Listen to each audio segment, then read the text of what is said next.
Hello YouTube, आप देख रहे हैं क्लासिक सेट स्टोर। आज की इस शॉर्ट वीडियो में हम रिव्यू और अनबॉक्सिंग करेंगे ब्लैक अल्ट्रा जो इन्वर्टो का ब्रांड है, के यू बैंड की जो एल एन बी है कि क्या ऐसी बात है कि मार्केट में इतनी पॉपुलर है और क्या इसकी स्पेसिफिकेशन है और आम एल एन बी और इस एल एन बी में क्या फ़र्क है। ठीक है, तो सबसे पहले गाइस आपको पता है कि जो मोस्टली हमारी यूरोपियन सेटेलाइट्स हैं उनके जो ट्रांसपोंडर हैं वो के यू बैंड में, ठीक है।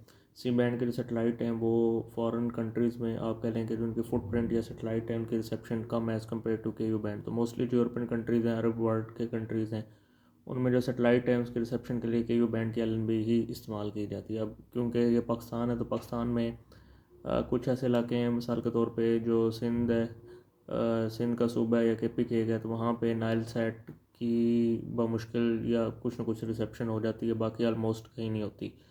तो इसी तरह जो हार्ड बर्ड है, हार्ड बर्ड की भी के पी के और सिंध में के पी के वाली साइड पर रिसेप्शन अच्छी है, सिंध में आई थिंक थोड़ी वीक है। पंजाब में भी कुछ जगहों पे ठीक है, कुछ जगहों पे काफ़ी वीक है। ठीक है, तो एनी हाउ जो सेटेलाइट्स जिनके ट्रांसपोंडर के यू बैंड में और उनके ट्रांसपोंडर वीक होते हैं, तो आपको पता है कि अगर हार्ड बर्ड आप यूरोप में जाएं तो हो सकता है बहुत से ऐसे कंट्रीज हैं जिसमें 2 फुट या 3 फुट की डिश पे ऑलमोस्ट 1300-1400 के करीब जो है वो चैनल आप रिसीव कर सकते हैं। लेकिन पाकिस्तान में आपको पता है कि बहुत से लोग ऑलमोस्ट 6 फुट या 8 फुट की जो सेटेलाइट डिश है उसमें फीड हॉर्न लगा के, तो वो क्योंकि वीक सिग्नल है, ठीक है, उनकी रिसेप्शन काफ़ी मुश्किल से ट्यून होती है, तो वो सेटेलाइट वो रिसीव करते हैं। तो एनी हाउ, एक तो ये है कि जो वीक सिग्नल है उनके रिसेप्शन के लिए ये एल एन बी काफ़ी पॉपुलर है। ठीक है, दूसरी सबसे इम्पोर्टेंट चीज़ गाइस के आजकल आपको पता है कि तकरीबन पाकिस्तान में 2011-12 से या 13 से 3G की जो सिग्नल कवरेज थी वो शुरू होगी, उसके बाद 4G, और अब दुनिया जो है वो 5G पे गई हुई है। तो एयर में जो है जो स्पेक्ट्रम है वो मुख्तलिफ़ किस्म के जो सिग्नल हैं वो मौजूद होते हैं। ठीक है, जिसको आप कहते हैं कि नॉइस का नाम आप दे सकते हैं कि वो सिग्नल जो मैं नहीं चाहता कि यार मेरी जो सिग्नल है, ये जो सेटेलाइट की स्ट्रीम है, डीवीबी है, जो भी है, सेटेलाइट के सिग्नल को जो है ये 4G 3G के सिग्नल ये काफ़ी ज़्यादा डिस्टॉर्ट करते हैं। ठीक है, इसलिए आजकल वो फ़िल्टर के नाम से 3G 4G L N B के ऊपर लिखा जाता है। उसका मतलब ये नहीं होता कि जी वो 3G या 4G सिग्नल की रिसेप्शन करेंगे या मोबाइल के सिग्नल की रिसेप्शन करेंगे, बल्कि उनका मतलब ये है कि जो 3G और 4G के सिग्नल हैं वो एल एन बी को अफेक्ट नहीं करेंगे। अगर आप इससे पहले चले जाएं तो सिग्नल डिस्टॉर्शन मतलब 2008-10 या उससे पहले के दौर में ये सिग्नल्स के इशू नहीं होते थे। अब सिग्नल मौजूद तो होते हैं लेकिन वो डिस्टॉर्ट करते हैं। तो सबसे पहले अब इसके हम मेन फीचर्स की बात करते हैं। तो सबसे पहले इसका जो ये फोकल लेंथ है, ठीक है, जो इसमें आप कह लें कि जो इसकी जो बीम रिसीव करने के लिए जो लेंथ दी गई है वो आम एल के मुकाबले में 40 mm है। ठीक है, मतलब अगर सिग्नल अप डाउन भी हों, अपने फोकस से अप डाउन भी हों, तो फिर भी इसको रिसीव कर लेते हैं। उसके अलावा इसमें जो है इसके ऊपर लिखा हुआ है, अगर आप कैमरा फोकस कर सके तो इसके ऊपर मेंशन किया गया है एक्स्ट्रा फुटप्रिंट। एक्स्ट्रा फुटप्रिंट से मुराद है कि इसमें कैपेबिलिटी है कि ये आम एल के मुकाबले में ज़्यादा एरिया के जो सिग्नल है उसको कवर कर सकती है। उसके अलावा इसमें यहाँ पे लिखा हुआ है 4G। ठीक है, 4G का मतलब ये है कि जो 4G नॉइस सिग्नल है वो इसके ऊपर इफेक्ट नहीं करेंगे। ठीक है, मतलब आम एल जो है वो 4G सिग्नल की वजह से इसके सिग्नल हो सकता है किसी चैनल के वो ना उठाए, ट्यून ना करे, लेकिन इसमें कोई फ़िल्टर वगैरह लगे हुए हैं कि कोई इतना इफेक्ट नहीं करती। बाकी अगेन जो मेन है इसमें ये लिखा हुआ है नॉइस रिडक्शन टेक्नोलॉजी। तो नॉइस रिडक्शन टेक्नोलॉजी का मतलब ये है कि जी अगर कोई अब नॉर्मल सिग्नल वहाँ पे मौजूद है तो वो इसमें कैपेबिलिटी है कि उसको ये फ़िल्टर करेगी। ठीक है, बाकी इसमें जो आईसी यूज़ हुई हुई है वो काफ़ी हैवी ड्यूटी की है और पावरफुल है। तो ये एल एन बी कब लेनी चाहिए, क्यों लेनी चाहिए, ये उस वक्त ही बहुत से कस्टमर क्वेश्चन कर रहे होते हैं। तो दोस्तों ये सिर्फ उस वक्त कोशिश किया करें आप लें कि जब आपने बहुत ही कोई खर्चा किया है, बड़ी डिश ली है 8 फुट की, 10 फुट की, और उसके ऊपर आप वीक सिग्नल वाली सेटेलाइट को ट्रैक करना चाहते हैं। अदरवाइज़ अब ये एल एन बी काफ़ी कॉस्टलीज हैं।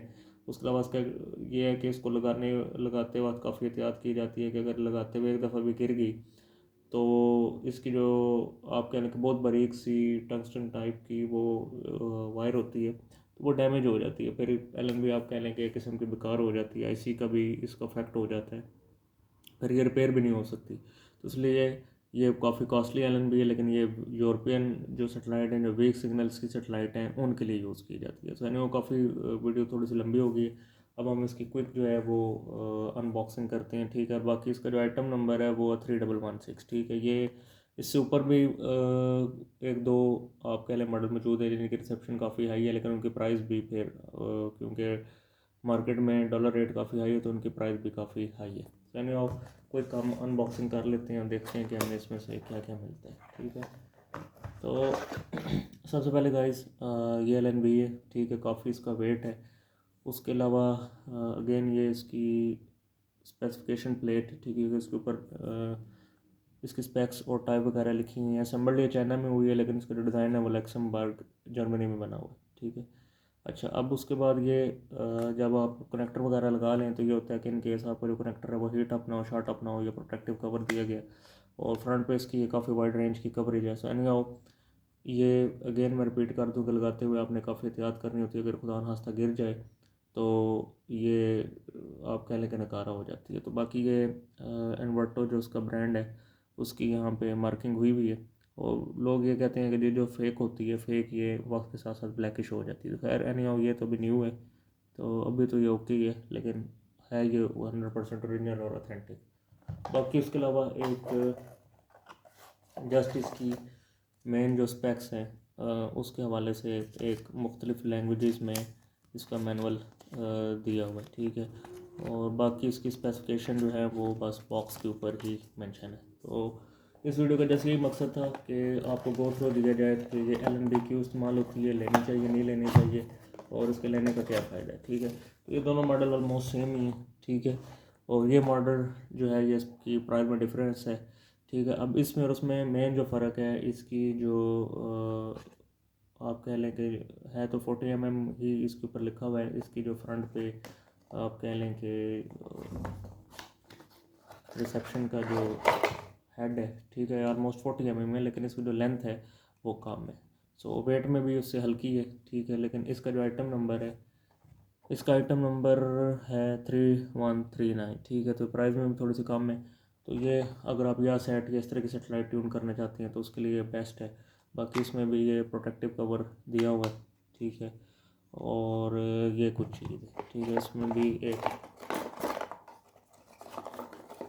बाकी इसके अंदर ये एक शॉर्ट डिस्क्रिप्टेड मैनुअल दिया हुआ है, सेम वैसे ही जिस तरह ये दिया हुआ है। लेकिन अब इसमें और उसमें फ़र्क यही है कि इसकी जो एफिशिएंसी है और उसकी एफिशिएंसी में थोड़ा सा फ़र्क है, और उसकी जो लेंथ है ये थोड़ी सी कम है, ठीक है। वो अगर सिग्नल मिसाल के तौर पे यहाँ पे भी रिफ्लेक्ट करके आ रहा है तो उसकी कैपेबिलिटी ज़्यादा है उसको रिसीव करने की।